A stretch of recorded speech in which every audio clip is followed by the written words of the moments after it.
Okay, we got the first cut here on the Ryobi 40-volt electric mower.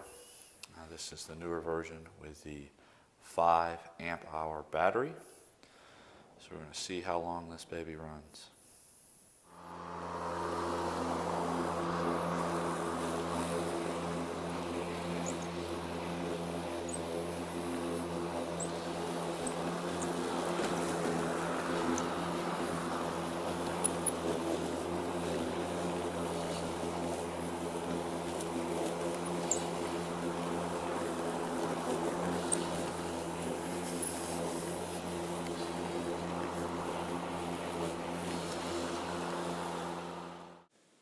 Okay, so we have some photos and videos here for you to give you a gauge of how big of a yard we're cutting.